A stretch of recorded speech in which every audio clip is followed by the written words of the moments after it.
So this is chapter 1 from Shoretown. The structure of this book is a little like Canterbury Tales, where there's a main narrative of the book that takes place in this bar in a small Jersey Shore town, and about 7 times throughout the book it cuts away to different characters' stories.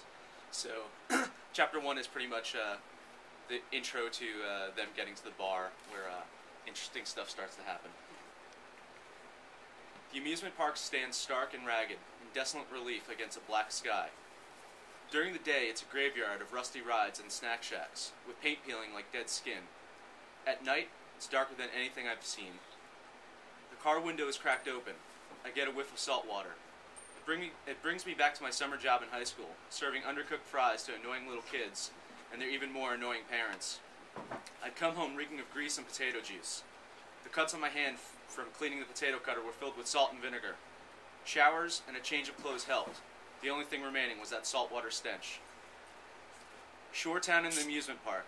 They're one and the same. The signs on the parkway all say Shoretown Amusement Park. When I talk about where I'm from, everyone's first reaction is, "Oh yeah, where the amusement park is." Kids loved the amusement park. I did. But as I got older, it just became a place to waste time and to work. I saw safety and food sanitation codes broken, inspectors paid off, broken down rides dumped into the bay. Once, the owner convinced some local politicians to pump taxpayer money into renovations for the place, only to turn around and just slap a few coats of paint on the salt-scarred buildings and the wobbly, rusty roller coaster. The town declined with the park.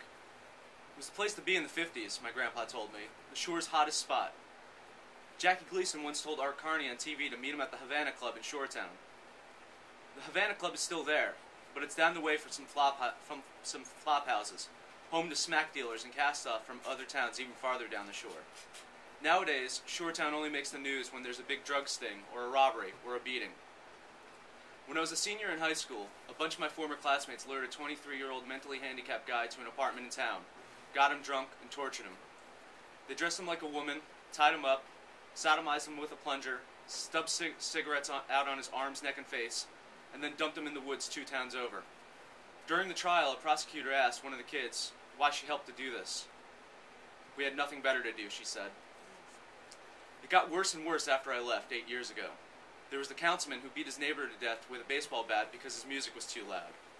A retiring school superintendent received $1 million package on her way out, including about $200,000 in unused sick pay. The same superintendent once took a limo to a statewide school budget meeting, claiming her car broke down on the way down. Her retirement was well timed. It was on the eve of Shoretown announcing its biggest budget crisis yet. There's Mr. Mayor, Eddie Cato, who got caught in a huge land speculation scheme. This is the same Eddie Cato who was the Shoretown High School mascot, the Knight, for all 4 years of his high school stay. The same Eddie Cato who spent hours of his time doing beach cleanups and volunteering at homes for the elderly. The same Eddie Cato who ran with the slogan, "Shoretown needs a Knight." Imagine the sting the townspeople felt when Eddie ripped off millions of dollars from trusting, mostly elderly residents. Where's your Knight now? There were more beatings, there were overdoses, there were all sorts of things I'll likely never know about, the kinds of horrors that may never leave a room. It could go on. "So here's the plan," Mitch yells from the driver's seat. "Rosa and I need to stop by her parents' house for a few hours. Then we'll drive over and meet you at the bar. Hal and Casey should be there soon." "Okay," I yell back. "Anyone else coming out tonight?" "Not sure. Walter and Julia may stop by. Should be pretty cool," Mitch says, smirking. Mitch got out of here 6 years ago. Rosalita, his girlfriend, made her escape just a year ago. Mitch and Rosalita still have family here, so they visit often. It's been a year since I've been in Shoretown. It took me a few years before I could even admit where I was from. I'm from the shore, I'd say, and leave it at that. I pretended Shoretown didn't exist. Why shouldn't I? This place, at its heart, is a dump.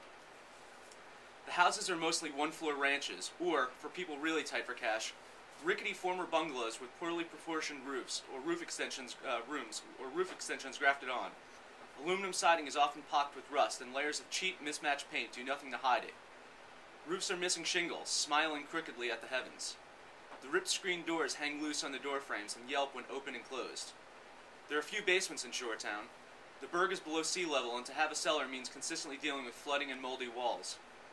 Shakespeare said that people usually are the happiest at home. He should have lived here. Sure, there are some nice areas of this square mile. The houses on Sullivan Street and a few surrounding blocks around it are well kept with their painted white fences and manicured front lawns.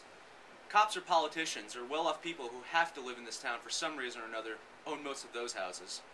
The homes on the very fringes of town, however, are often worth high six figures, or maybe even seven. People in denial own those places. People who swear up and down their properties in Bayport or Beachway or any of the other surrounding towns. They keep their houses pristine as part of the ruse. They aren't fooling anyone. We turn onto Church Street, 2 blocks from O'Keefe's. To our right, St. Mary's Church looks down at me with a piercing stare, analyzing me, trying to place me. I was christened there, received my first communion there, confirmed my dedication to the Catholic Church. Now I'm just a stranger. We turn onto Main Street, the church in the rear view. We pull into O'Keefe's lot. It's not crowded, but there are a good number of cars in the odd pickup truck scarred and stained from day upon day of work-related pounding. 2 giant wooden bears stand sentinel at the entrance of the bar, daring us to approach. Mitch pulls into a spot and turns down the radio. "Well, dude," he says, "we'll be here around 10. You sure you're cool here by yourself?" "Yeah." Actually, I'm not sure. I get out and start walking towards the entrance. Mitch pulls away, the wheels kicking up gravel, dust, and some cigarette filters. I stop to stare at those 2 wooden guards as a chill sneaks up my pants and down my neck. It's February, but this is no common chill. Despite the cold, I can't find the courage to go in yet. I sit down on the bench near the door and look down the block at the shuttered shops, trying to figure out what was there when I lived there. That one right there, that used to be Main Street Video, and the one next to it was Collins Cards and Comics. I wasted a lot of time and money at both places when I was a kid. A man pushing a handcart turns the corner and heads towards the bar. "It's hopping in there tonight, right?" he says. I just nod. "A little help here?" the guy asks when he gets to the door. I get up and open the door. The smell of stale beer and a wall of sound hit me. The crowd is loud and so is the jukebox. "Thanks," the guy says. Damn it, I'm here. I think of that poor retarded guy with the plunger handle up his ass.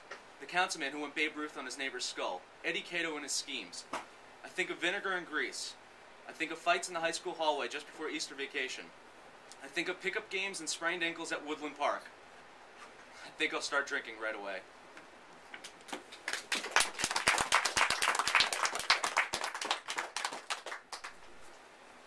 So that was chapter 1. You can imagine where it goes from there.